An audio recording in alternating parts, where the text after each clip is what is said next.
Happy Sabbath. I wish you are safe and healthy from this coronavirus pandemic. This is Strad, and I'm going to tell you the children's story today. The children's story today is Parrot Preachers. Grandma Maria was the first member of the Colon family to become a Seventh-day Adventist Christian. She loved Jesus very much, and it didn't take long for people in her neighborhood to realize that fact. Grandma lived in a big house in Mayaguez, Puerto Rico. The house was always a bustle of activity. In the basement, Grandpa operated a furniture factory. Every day, you could hear the sounds of saws, hammers, machines, spray painting guns, and workmen shouting above the noise as they made all the beds, dressers, cabinets, tables, and chairs. The smell of wood shavings and spray lacquer blended together with the heat and humidity of the tropics. Upstairs, life was very busy too. Several of Grandma's children were now grown-ups and lived in the houses. They had their children, which of course were Grandma's grandchildren. Grandma was the only Adventist Christian in the family. That was not easy. When family worship time came, she always invited the members of the household to join her for singing, Bible reading, and prayer. Sometimes there were those who would join her, but most of the time Grandma would find herself alone on the back porch with God and her two parents. Their names were Pepe and Susie. How she enjoyed having family worship. She would sing songs and read the Bible aloud, and sometimes would even preach to her parrots when there was no one else for her to talk with. Soon, Pepe and Susie began to learn to sing some of Grandma's favorite hymns. Her favorite hymns was Santo, Santo, Santo. Every time Grandma would start to sing that hymn, Pepe and Susie would begin to sway back and forth with their necks stretched out, singing the song with all their might. Grandma also repeated certain words and phrases from sermons she had heard. Her parents learned those too.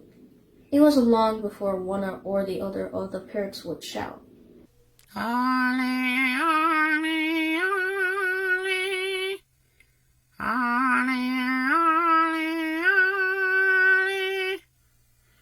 Prepare, sinner, the Lord is coming. Prepare, sinner, the Lord is coming." Pepe and Susie were kept in a cage at the top of the steps that came up from the basement to Grandma's back porch. In Grandpa's basement furniture factory, there was one worker named Carlos, who was very lazy. Carlos would saw a board and then he would take out a cigarette to smoke while he rested for a while. Every time Carlos, corner of the factory, got quiet, Pepe and Susie would call out his name. "Carlos, go back to work! Carlos, go back to work!" This would make Carlos very angry. He got so angry that one evening, as he climbed the stairs from the factory, he opened the latch of the parrot's cage and left it open. Early the next morning, while it was still dark, one of Grandma's neighbors woke up to the sound of voices just outside her window. "Ole, ole, ole, ole, ole, ole. Prepare, sinner, the Lord is coming. Prepare, sinner, the Lord is coming." The laborer's lady ran to her window and peered out into the darkness. Again came the song and the warning cry. With that, she hurried to the street, only to find others who were asking each other, "Did you hear what I heard?" Grandma heard the commotion and joined the group. She happily announced that her parents must be up in those trees. Soon Pepe and Susie were back in their cage, leaving Grandma to explain to her neighbors how it happened, that her parents learned to sing and preach. Some of Grandma's neighbors that said they wished they knew more about the Bible. So Grandma offered to give them Bible studies.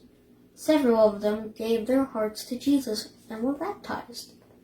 We all know that Pepe and Susie were just repeating the words and sounds that they had heard Grandma say in family worship. They didn't really understand what it all meant, but we know that the love of Jesus from the Bible.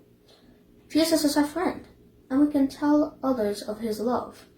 If Pepe and Susie could witness for Jesus by just repeating sounds, how much more we can do by intentionally sharing our love for Jesus with others. And now, the Children's Story Challenge goes to